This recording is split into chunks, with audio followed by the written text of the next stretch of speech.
Bismillahirrahmanirrahim. Assalamualaikum warahmatullahi wabarakatuh.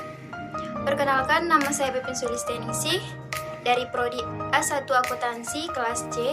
Saya di sini akan menyampaikan materi tentang sejarah perkembangan ilmu manajemen dan fungsi-fungsi manajemen menurut para ahli. Manajemen adalah upaya untuk mengordinasikan sumber daya yang dimiliki melalui serangkaian proses, mulai dari merencanakan strategi, mengordinasikannya, menetapkan, mengarahkan, hingga mengawasi berjalannya rencana strategi di awal supaya dapat mencapai tujuan dengan baik. Sejarah pemikiran manajemen, diantaranya manajemen ilmiah, teori organisasi klasik, hubungan manusiawi, dan manajemen modern. Yang pertama yaitu manajemen ilmiah. Manajemen ilmiah disebut sebagai metode ilmiah pada studi, analisis, dan pemecahan masalah manajemen. Manajemen ilmiah merupakan seperangkat mekanisme atau teknik-teknik untuk meningkatkan efisiensi kerja.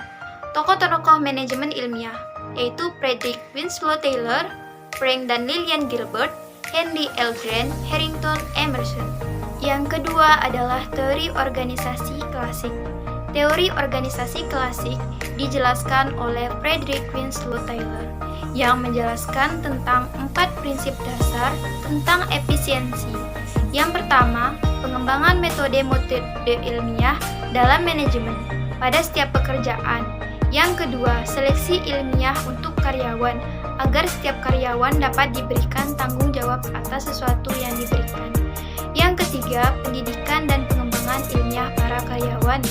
Dan yang terakhir, kerjasama yang baik antara manajemen dan tenaga kerja.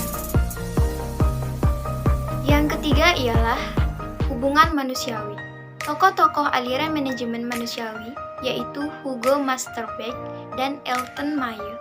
Dua tokoh ini menjelaskan tentang munculnya ketidakpuasan pada pendekatan klasik karena tidak sepenuhnya menghasilkan efisiensi produk dan keharmonisan kerja, dan membahas tentang perilaku manusia, bagaimana kerja-kerja manajemen itu melakukan pendekatan manusia, di mana manusia itu sebagai aset utama dari proses perjalanan kerja-kerja manajemen. Yang keempat adalah manajemen modern. Manajemen modern ini berkembang melalui 2 jalur. Yang pertama yaitu perilaku organisasi dengan tokohnya, dan yang kedua adalah aliran kuantitatif. Kemudian pembahasan selanjutnya adalah fungsi-fungsi manajemen menurut para ahli. Oke, tokoh yang pertama yaitu Henry Fayol. Dalam bukunya yang berjudul General and Industrial Management, fungsi manajemen yaitu planning, perencanaan, organizing, pengorganisasian, commanding, pemberian perintah, controlling, pengendalian. Tokoh yang kedua yaitu Ernest Dahl. Menurutnya, fungsi manajemen yaitu planning, perencanaan, organizing, pengorganisasian, staffing, penyusunan kerja, controlling, pengendalian, directing, pengarahan, innovation, inovasi, reporting, penyajian laporan.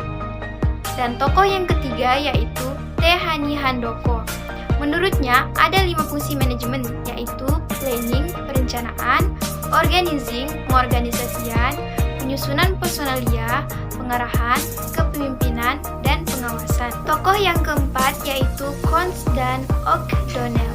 Dalam bukunya yang berjudul Principle of Management, terdapat 5 fungsi manajemen, yaitu planning, perencanaan, organizing, pengorganisasian, staffing, penyusunan kerja, controlling, pengendalian, dan directing, pengarahan.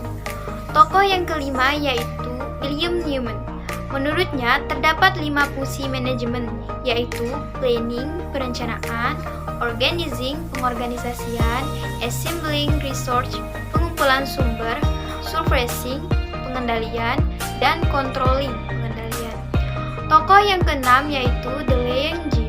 Tokoh ini menitikberatkan fungsi manajemen pada balancing, yakni keseimbangan antara pergerakan bawahan dan penggunaan serta pengolahan fasilitas yang ada. Tokoh yang ketujuh yaitu Richard L. Dev.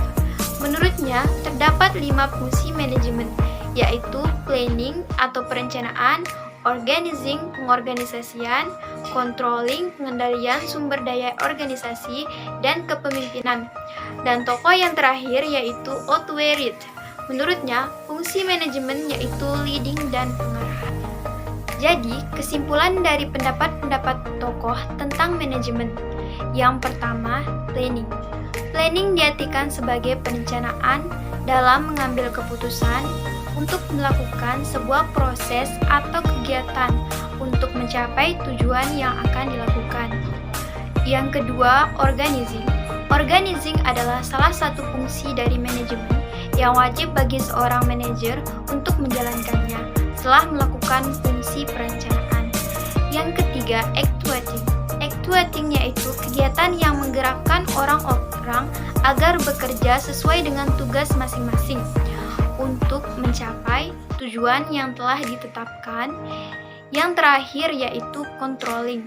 Controlling merupakan suatu proses yang menjamin bahwa sumber-sumber diperoleh dan digunakan dengan efektif dan efisien dalam rangka mencapai tujuan organisasi. Oke, sekian dari presentasi saya tentang sistem perkembangan ilmu manajemen dan fungsi-fungsi manajemen menurut para tokoh ahli. Terima kasih. Wassalamualaikum warahmatullahi wabarakatuh.